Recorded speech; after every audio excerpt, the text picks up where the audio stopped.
Morning family, it's Tasha MAMABEAR prepping. Welcome to the channel. Welcome back to the channel where we just talk about preparedness, emergency preparedness, different things that could happen to you and your family as far as natural disasters, food preservation, just all types of different events that could happen and how me and my family are preparing for that. And hopefully that gives you and yours some ideas. Okay, so want to get into it today. Get your drink, pull up. Let's get into it and talk about urgency. I want to talk about specifically how we are running out of time, right? We're running out of the time and the ability to do certain things. Right now, even though things are going left, things are not good, things are not moving in the right direction, you still have time and the ability to do things. You have the ability of options and building and building upon and preparing in the ability of your options, the ability to treat your guys' self and, get your supplies, the ability to buy stuff, the ability to purchase. So those are different, right? You have, we're losing the time frame. It's closing where you're going to have the ability to just buy what you want when you want right now. At a finger, you can get what you want. For the most part, you can find what you need. Yes, there might be shortages. Yes, there might be people that are discontinuing stuff. But if you look around, you can still find what it is you need for the most part, right?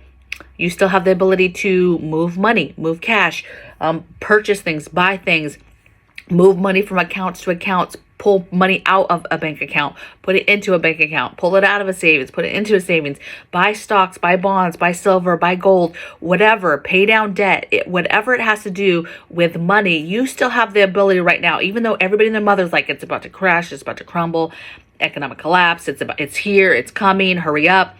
You right now today still have the ability to get some of the things that you want to get done and accomplished and preserved, okay? To give yourself options. Speaking of options, you still have the ability to give yourself options. We talk about living a self-sufficient life. We talk about medicine and trying to find holistic options. We talk about when prescription medicine is gone and finding your options. You still have the ability right now to give yourself options as far as looking into that stuff and purchasing and getting that stuff, right? You still have the ability to get meds, certain meds that you can't get here that you can get overseas legally, right? You still have time and the ability to do a lot of things, okay? A lot of stuff is coming down the pipeline that you're running out of time on, okay? Animal medicines, over-the-counter medicines for animals. You are running out of time. That actually has a timeline. You're running out of time to be able to do that. I might talk about that tomorrow on tomorrow's video, but you still have the ability to get some of these things done. When we talk about meds, we talk about conflict with China, and China and India are the two main runners when it comes to our medicine and the pieces that go into our medicines. And it's why we have a shortage. We have a shortage for a lot of different reasons, but you need to be prepared in regards to medicine, over-the-counter medicines. You need to be stockpiling that. You need to be really building your medical room, building your home pharmacy, right? How do I take care of myself when stuff goes wrong? And that's including you, any toddlers, infants, elderly folks, children, that involves animals, right? Your domestic pets, that involves livestock, getting all the over-counter meds, okay? It is my belief that that stuff's going to be regulated in the future anyway, so you need to get that stuff now while you have the ability to do so. Before a huge conflict pops off and we are turned off, the faucet's turned off and you're not able to get stuff, and now you're upset.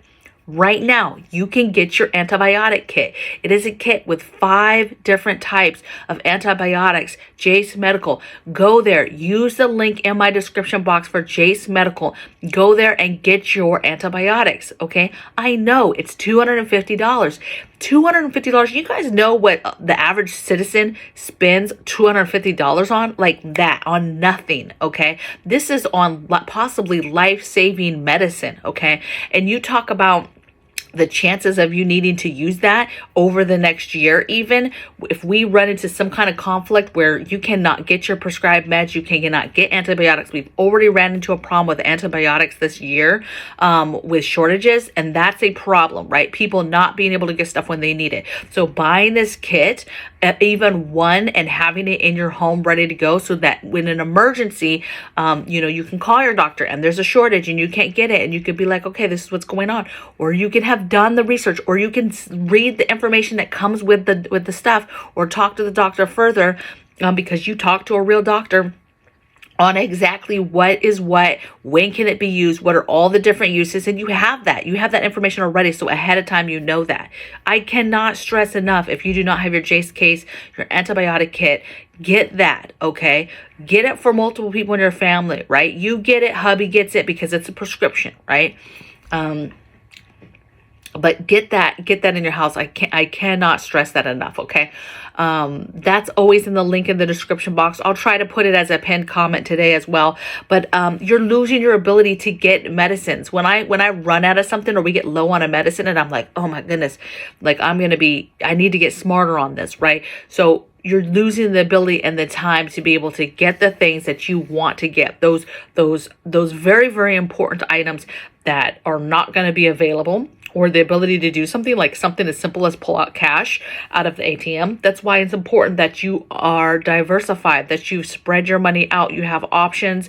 You've gotten a little bit of gold, gotten a little bit of silver. You've pulled out cash. You don't have your whole life savings in the bank just sitting there, okay? Then the bank closes, something happens, and you have no access to that money. Like how, what happens in life? And a lot of people will be like, well, it won't even matter because it's all gone, it's all bad. What can we do? There's nothing to do. Nobody's going to be coming for anything because everybody's in the same boat.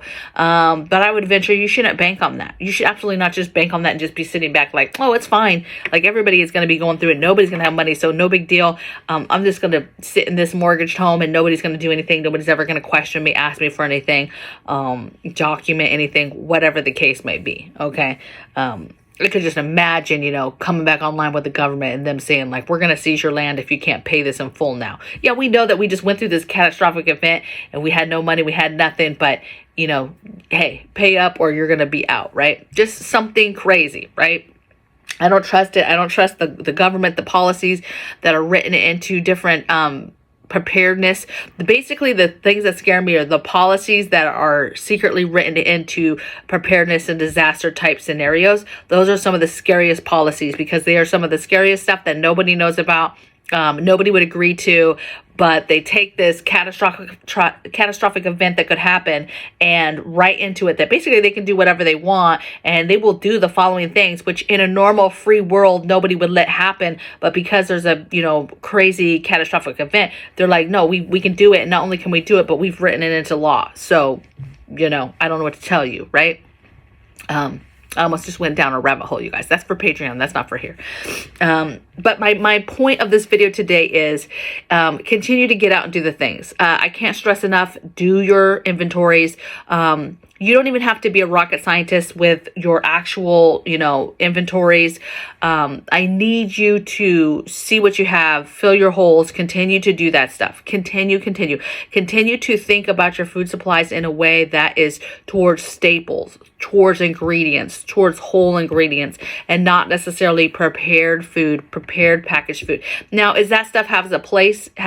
Yes, absolutely has a place. Very easy to heat up, whatever. So I am a fan of some stuff, but I will tell you, me and my family are moving away from prepackaged, preservative-filled foods. We're moving towards more holistic, whole foods, whole ingredients, and that's how we're shifting our preparedness in regards to food preservation as well. We're pressure canning it, therefore I know what's going into it. If I make a soup, I know exactly the sodium, the salt, sodium and salt. It's the same. I know exactly what seasonings, what ingredients. I know everything that's in it, and there's not a lot of added preservatives. And if you're getting whole ingredients and then you're putting those together later to make a meal, I'm finding that that's much easier to stockpile.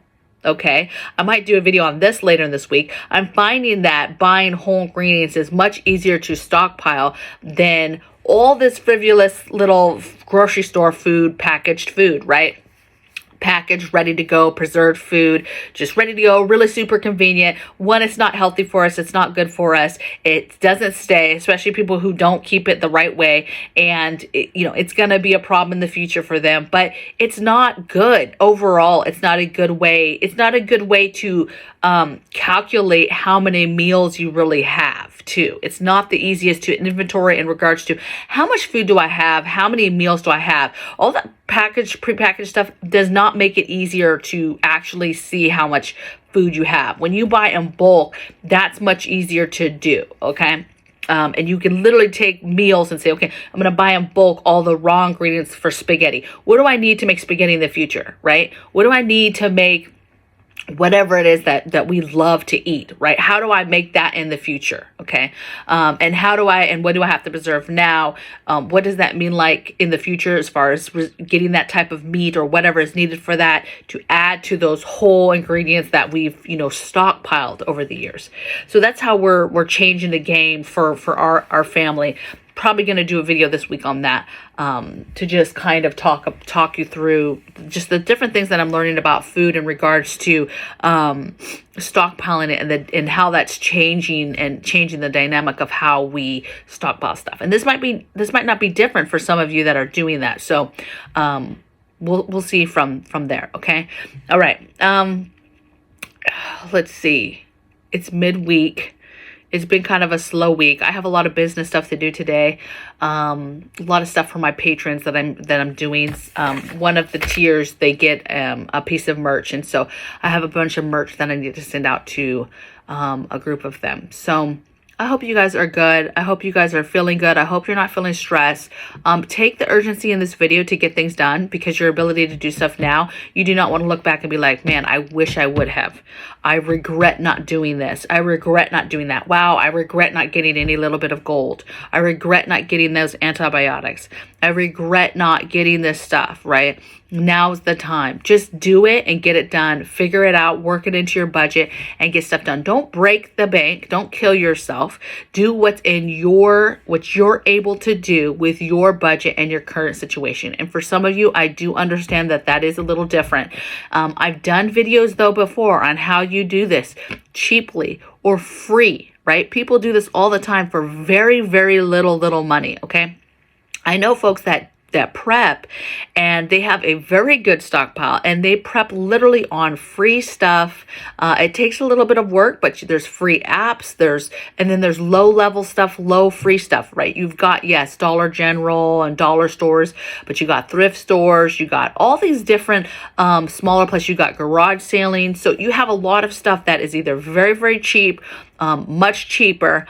You have stuff that's free. If you look for a ton of free stuff, you can go to food banks and be getting food that way and preserving that food.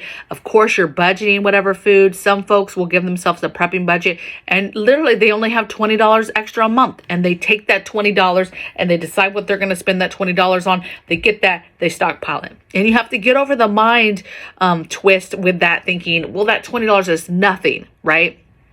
I can't get nothing. No, you need to follow a motivator. You need to follow another content creator who does videos on how they're spending $20 a month on preps and how they're stockpiling and how they're doing it. You have creators who will tell you exactly how to spend that $20 every month and how they're stockpiling and how it does add up and you start getting stuff. Okay. Figure it out. Figure out how you can save money every single place. Budget. Is it harder when you have less? Absolutely. Okay. But if you've got $0, you start hitting that free stuff. You start hitting Marketplace for the free stuff, the other free apps, and you start getting stuff. Get the shelving for free. Get some different stuff. People give away food free. Go to those food banks. Get that food, okay? Just say if you have a budget for food, get the food bank and then preserve that stuff. I mean, you just got to start. Yes, it is harder, but you absolutely can do it, okay? Check out the older videos that I've done on how to do stuff on a cheaper, level. Check out other content creators who talk about this stuff. There's a ton of them, you guys, okay, who do preps for payday preps, do $5 preps, $10 preps, $20 preps, people who prep and just spend $10 a week. I mean, you can do it, okay? It is possible. And I promise you, you're probably buying something that you can fall back on, or there's something in your budget that you can fall back on to produce that extra $10, okay? But hopefully that's motivating and not so chastising, like, you know, you can do it. You can do it. All right. So be well, do everything in love, and I'll see you guys next time on the next video. Take care. Bye.